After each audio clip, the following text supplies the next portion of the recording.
इसलिए जरूरी नहीं कि आप मंदिर में जाएं तो दिया जलाएं, जरूरी नहीं कि आप मंदिर में जाएं। इस कलिकाल में, संसार सागर में राम नाम, कृष्ण नाम, शिव नाम, भगवान का नाम तुम जिसको जप रहे हो वो एक आनंद की अनुभूति कराने। जरूरी नहीं कि मंदिर में जाएं तो आप पुष्प चढ़ाएं। तो महापुराण की कथा ये भी कहती है कि जरूरी नहीं कि आप मंदिर में कुछ लेकर जाएंगे तो शंकर भगवान प्रसन्न होंगे।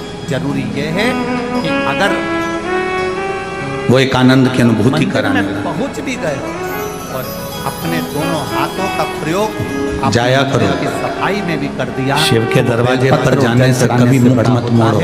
मंदिर की देखभाल में तुम ये मत सोचना कि अभी हमारा काम नहीं हो रहा। कई लोग कहते हैं गुरुजी पशुपति व्रत करना है, कौन सा मुहूर्त अच्छा रहेगा। कई लोग कहते हैं गुरुजी 16 सोमवार का व्रत करना है, कौन सा मुहूर्त अच्छा रहेगा। कई लोग कहते हैं गुरुजी सोमवार का व्रत प्रारंभ करना है, कौन सा मुहूर्त अच्छा रहेगा। कोई कहता है मुझे शंकर जी के मंदिर जाना प्रारंभ करना है, कौन सा मुहूर्त अच्छा रहेगा।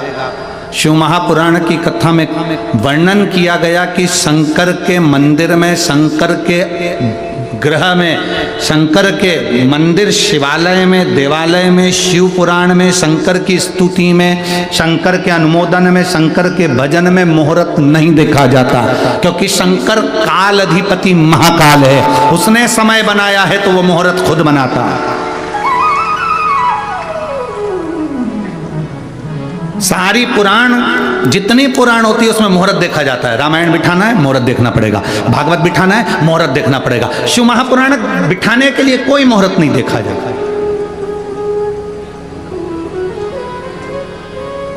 शिव महापुराण का कोई मुहूर्त नहीं, भगवान के नाम जपने का कोई मुहूर्त नहीं, भगवान के भजन करने का कोई मुहूर्त नहीं है। और हम तो यहां तक कहेंगे, अगर तुम दुकान चालू कर रहे हो, फैक्ट्री चालू कर रहे हो, कोई काम कर रहे हो, तो ये मत सोचना 2 महीने बाद मुहूर्त आएगा, 4 महीने बाद मुहूर्त आएगा। ना ना ना, शंकर का नाम लो और चालू करो, वो मुहूर्त तुम्हारे लिए श्रेष्ठ हो।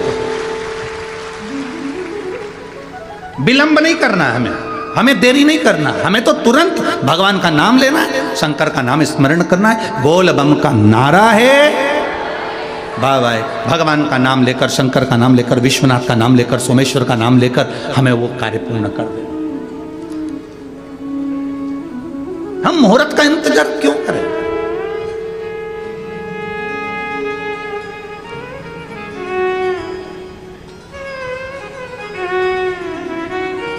काल करे सो, जम के बोलो जरा, तुम लोगों को तो आता होगा।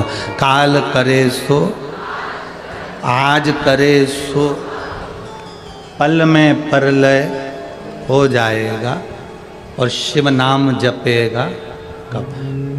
जब मिल जाए, जब स्मरण हो जाए। लोग कहते हैं गुरुजी हम 7 दिन की कथा नहीं सुन पाए। हम कहते हैं आखिरी की तो सुन रहे हो ना।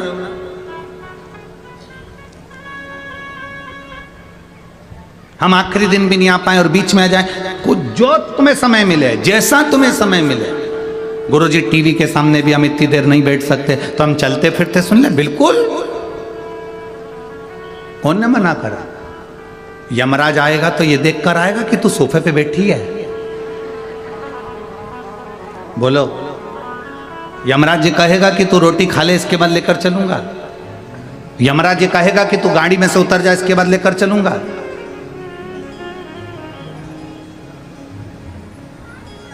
मृत्यु का कोई समय नहीं, मृत्यु का कोई ठिकाना नहीं और मृत्यु का कोई समय नहीं है। हमें इंदौर की एक घटना ध्यान में आती है, बहुत पहले की, अभी अभी के नहीं है, कम से कम हो गए 15 से 16 साल से ऊपर। बल्कि जब वहाँ पर एक वो मॉल बना था, पहला मॉल इंदौर में बना था, वो ट्रेजर आइलैंड करके कोई एक पहला मॉल बना था।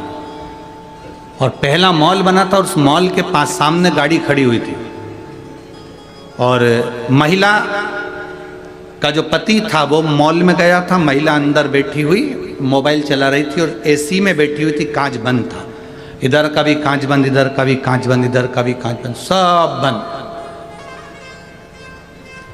वो मोबाइल चला रही थी। 2 बैल कोई दूसरे चौराहे पर लड़े थे, उसका एक बैल दौड़ता दौड़ता आया और गाड़ी के कांच में से सींग को महिला के पेट में मार दिया और उसी समय उसके प्राण छूट गए। मौत 7 ताले में भी बंद हो जाओ तो भी आना निश्चित है।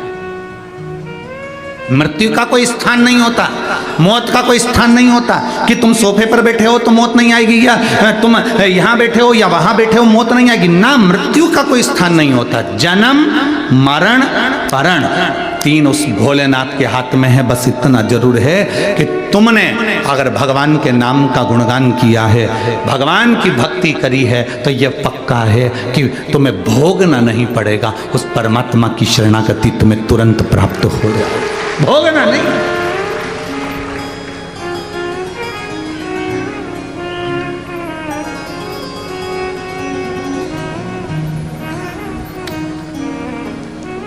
आप लोगों में से कोई कभी किसी हॉस्पिटल में, ऐसे हॉस्पिटल में गए हो जिस हॉस्पिटल में जाने पर अगर आप दर्द का दर्शन करेंगे तो शायद आप भी कहेंगे इनकी मृत्यु क्यों नहीं आ जाती।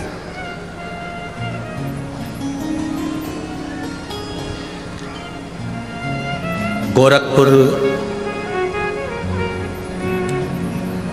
का कैंसर हॉस्पिटल का स्मरण में आता है। फिर एक बार चेन्नई के भी कैंसर हॉस्पिटल का स्मरण आता है। वहां जो कैंसर का मरीज होता है वो इतना दर्द भोगता है कि वो भगवान से रोज की प्रार्थना करता है कि प्राण छूट जाए, मौत नहीं आती। इतना तकलीफ उसके जीवन में होता है, इतना कष्ट होता है।